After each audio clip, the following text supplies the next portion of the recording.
Ayatollah Ali रजा आराफी, एक बार फिर से उनके बारे में थोड़ी सी चर्चा करनी इसलिए जरूरी हो जाती है क्योंकि ईरान में जिस इस्लामिक रिजीम को खत्म करने के इरादे से इजराइल और अमेरिका एक्शन ले रहा है, वो इस्लामिक रिजीम यहाँ खत्म होती हुई दिखाई नहीं दे रही है।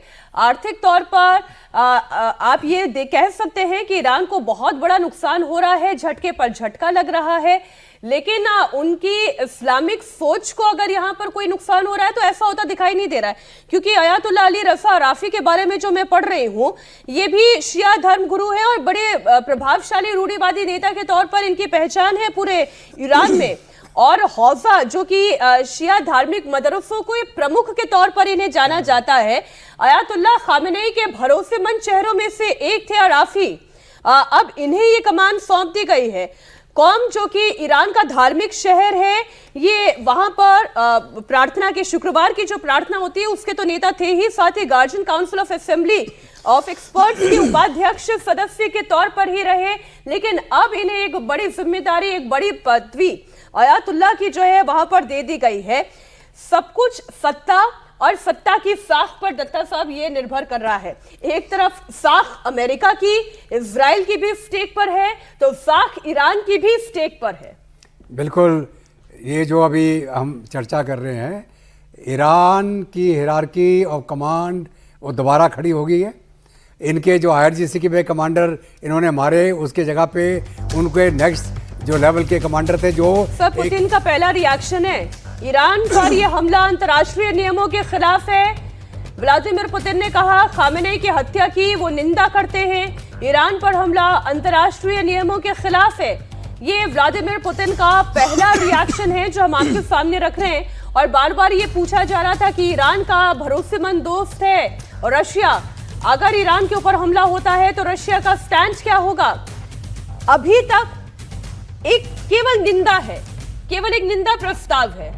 इससे ज्यादा क्या रशिया कुछ करेगा, पुतिन कुछ करेंगे? देखिए, ऐसा है कि जो चीज़ सामने दिखाई देती है उसके अलावा बहुत कुछ अंडर करंट होता है और बिहाइंड द सीन चलता है। रशिया ने डेफिनेटली ईरान को सपोर्ट दिया होगा, इक्विपमेंट के अंदर, टेक्नोलॉजी के अंदर, इंटेलिजेंस के अंदर। वही कार्रवाई चीन भी कर रहा है। वो पूरा सैटेलाइट इनको इंटेलिजेंस दे रहा है, इंफॉर्मेशन दे रहा है, टारगेट बता रहा है कौन कौन से अमेरिका के टारगेट है जहां ईरान स्ट्राइक कर सकता है। ये जंग जो है इतनी जल्दी ख़त्म नहीं होने वाली। जो ईरान की क्षमता है, मिसाइल टेक्नोलॉजी है, वर्ल्ड क्लास है, वो उसी के जोर पर उसी को इस्तेमाल कर रहे हैं। रूस ने यूक्रेन को पिछले 4 साल से वो लताड़ रहा है।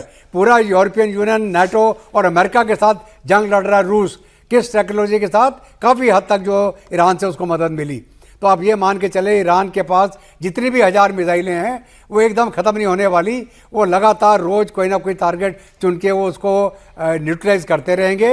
और ये नुकसान पूरे मिडिल ईस्ट में, इजराइल में, अमेरिकन इंटरेस्ट में होगा।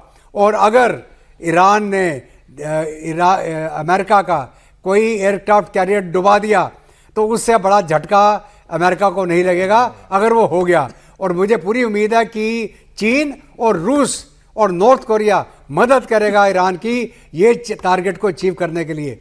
और ये मुश्किल नहीं है, आप उसकी डिफेंस को सैचुरेट कर दीजिए, कोई ना कोई मिसाइल तो उसके एयरक्राफ्ट कैरियर के ऊपर गिरी जाएगी। अभी तक की जो इन्फॉर्मेशन है उसके मुताबिक रविंदर सर, 1200 से ज्यादा बॉम्ब्स जो हैं वो इजराइल ने ईरान के अलग अलग शहरों में ड्रॉप किए हैं।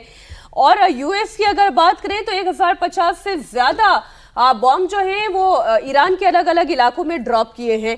ईरान को बहुत नुकसान हो रहा है, लेकिन ईरान सब कुछ लुटा देने के लिए तैयार है। क्या कोई डिप्लोमेसी चैनल, कोई डिप्लोमेटिक रूट ओपन होने की थोड़ी भी गुंजाइश है? ये जंग कितने दिन लंबी चलेगी? ईरान कब तक इसे सस्टेन कर पाएगा? सब कुछ होगा ए से लेकर जेड तक, जी तक। जंग रोकने के हालात तभी आएंगे जब इन अरब देशों का नुकसान ज्यादा होगा। ये जाएंगे भागते हुए ट्रंप पे कि आप कुछ करो, रोको, नहीं तो हम तो गए, राइट। तभी कुछ ओपनिंग खुलेगी डिप्लोमेसी, अदरवाइज फिलहाल नहीं। आप अभी कुछ समय पहले कहती कि इजराइल कह रहा है कि एक टॉर्नेडो, एक बवंडर, हरिकेन आएगा, मानो बम्स का गिरते ही जाएंगे ईरान पे, ठीक है। तो इजराइल क्या करेगा? गाजा जैसा बनाएगा? अब याद रखिए गाजा का साइज क्या है आपके दर्शकों? उन्होंने कहा था कि अब ये ईरान पहले जैसा नहीं रहेगा, तेहरान की शक्ल बदल जाएगी। तो गाजा 20 किलोमीटर बाय 20 किलोमीटर है, मोटा मोटा डायमेंशन, राइट, 400 स्क्वायर किलोमीटर। 2 साल में उसको आज तक तो आप फ्री क्लियर कर नहीं पाए हैं। और आप सोचते हैं या कोई भी सोचे अगर कि मैं पूरे वहां पे देश को ग्राउंड flatten ट्रूप्स करूं। भी हैं उनके, ग्राउंड ग्राउंड ट्रूप्स भी है, सारे सब कुछ है, तो ये करना बहुत मुश्किल कहा। बट ये जो टॉर्नेडो कह रहे हैं, इसका मतलब ये है कि ये लेयर अपॉन लेयर मारते जाएंगे स्ट्रेटेजिक एसेट, जहां भी देखिए अभी तो कुछ मारे, कल को पार्लियामेंट में मारेंगे, जितने भी एमपी है सबको मारेंगे, लेयर बाय लेयर ये सबको मारते जाएंगे। पर जितना अगर मारते गए तो उतना मेरे ख्याल से देश, वही बात है, हिट लेगा। आज की दुनिया में बाय द वे जो शब्द होता है कॉम्प्रिहेंसिव नेशनल पावर, क्या है आपकी अटैक की तो एक है, दूसरी होती है आपकी नेशनल पावर, आप कितना दर्द सह सकते हो। ईरान वो दिखाना पड़ेगा। मैं केवल एक अंदाजा भर लगाऊं तो कहा तो ये भी गया था जब रशिया यूक्रेन के बीच में जंग छिड़ी थी, कहा रूस के पास इतनी ताकत, यूक्रेन 2 दिन से ज्यादा टिक नहीं पाएगा, लेकिन टिका। 4 साल हो गए उस जंग को। एग्जैक्टली तभी यूक्रेन की अगर हम कहें नेशनल पावर क्या है, दर्द सहने की शक्ति ना, वो ईरान के पास है। 4 साल से यूक्रेन वो दिखा रहा है, तभी तो टिका हुआ है। ओके, तभी दुनिया ये कह रही है अरे ऐसा कैसे हो गया।